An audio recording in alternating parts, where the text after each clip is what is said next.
L'ouverture ce jeudi de la session du mars au Parlement est parmi les sujets qui intéressent les journaux parus jeudi 15 mars à Kinshasa.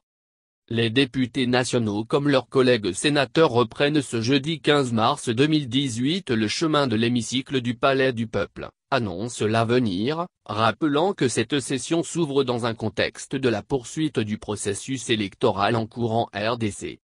Dans cette optique, la loi sur la répartition des sièges devrait être inscrite parmi les priorités de l'ordre du jour de la session de mars 2018 car sa promulgation est programmée par la CENI pour le 8 mai 2018, suppute le quotidien.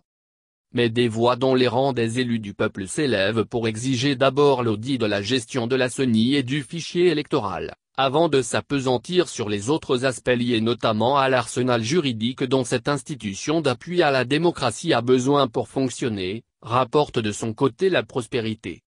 Le confrère fait remarquer que jusqu'à présent, la CENI n'a pas encore publié le fichier électoral. Or, relève le tabloïd, l'adoption au Parlement de la loi portant répartition des sièges ne peut se faire tant que la CENI n'aura pas publié les listes électorales, appelées aussi fichier électoral.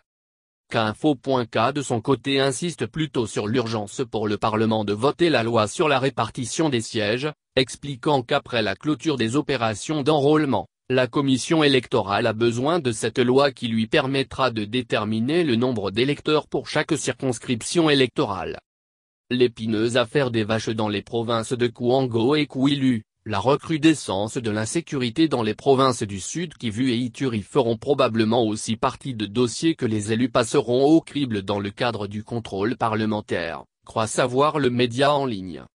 Le Phare invite également les députés et sénateurs qui vont reprendre le chemin du Palais du Peuple ce jeudi à agir en toute responsabilité lors de l'examen et vote des lois prioritaires attendues pour faire avancer le processus électoral.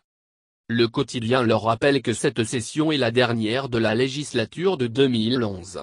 Et ceux qui oseront encore s'amuser comme par le passé en obéissant aux mots d'ordre, oubliant ainsi le contrat pris avec le peuple, pourront bientôt répondre de leur comportement dans les urnes lorsqu'ils retourneront dans leurs bases respectives pour solliciter de nouveaux suffrages, prévient le confrère.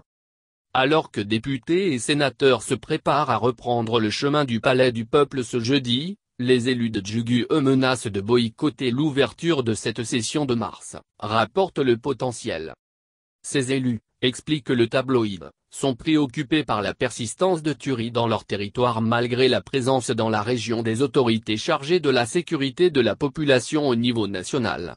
Ils réclament à travers cette menace le rétablissement de la paix et de l'autorité de l'État dans cette partie de la province de l'Ituri, écrit le journal. Et selon Capsud.net justement, le ministre de l'Intérieur ne ménage aucun effort pour rétablir cette paix à Djougou. Henri Mova Sakani est arrivé mercredi à Blukwa, un village du territoire de Djougou meurtri par les violences intercommunautaires de ces dernières semaines dans la région, rapporte le média en ligne. Accompagné du représentant spécial adjoint du secrétaire général des Nations Unies pour les opérations et l'état de droit, David Gressly, M. Mova a passé toute sa journée dans ce village du territoire de Djougou, poursuivant son périple pour le rétablissement de la paix dans cette partie du pays, lit-on sur le site d'Info.